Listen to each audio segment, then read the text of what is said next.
All right, with a day like today, you should get out into the garden. Timing is everything, though. Our live line guest says if you don't like your lawn or shrubs, now is a great time to do something about it. Dabney Morgan is back. He's ready for your gardening questions, 673-5420. So why is now the perfect time to maybe make some changes if you don't like what you see out there? Well, you know, you may walk out and say it's kind of warm. Why would I want to change now? But saw Jeremy's forecast. It's going to get cool. So yeah, the days are getting shorter, so this is a great time to start converting things over. Consider start putting your mums in, believe it or not, for fall. And you know, a lot of times we'll wait till they're in full bloom and buy them in the garden center. The only problem is you buy them in full bloom, put them in the yard, and in 2 weeks they're gone. Yeah. Putting them in ahead of time as they're starting to bud and just barely showing color, then you've got a good 4 to 7 weeks of enjoying them.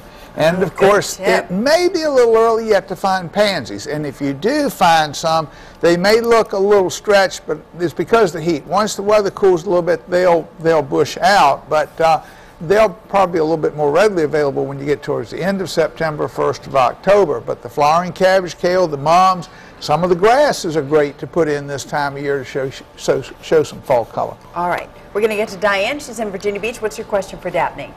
Yes, I was inquiring about wiregrass. Is it too late to spray something on the lawn for wiregrass, and what do I spray? Right. Good question. That everybody that's trying to grow fescue, that wiregrass, or what we call common Bermuda, volunteer grass, it loves the heat and it really jumps, particularly after we had all the rain with Irene and everything. I think, yes, you can still spray it. The problem is you'll have a couple of week waiting period after spraying before seeding. The other thing, keep in mind too, it's getting ready to go dormant. Each person has to look at their particular situation. If you have a lot of it, then you may want to consider spraying it. You may also consider using the glyphosate. The glyphosate, that's a weed and grass killer, and then there's no waiting period before seeding. If you have a minimum amount, maybe consider just mowing it down low, dethatching, and then seeding, and then start working on the wiregrass next end of May, 1st of June. That's another time you need to spray it. All right, so kill it now or kill it later. Exactly, exactly. All right, let's see what Jackie wants to talk to you about. Hey, Jack. Hi.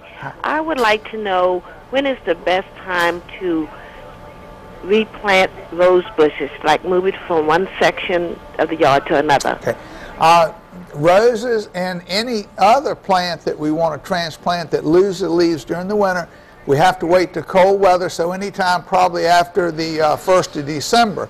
Evergreen plants, they tend to have a more fibrous root system. We can start transplanting those towards the end of October. But the ones that lose the leaves during the winter, we have to wait to the dead of winter to move them. Keep in mind too, whatever you transplant, you're cutting some of the roots, so when you plant it back in the ground, prepare the soil with a good compost and use some type of root stimulator to stimulate roots that you've cut off. Okay.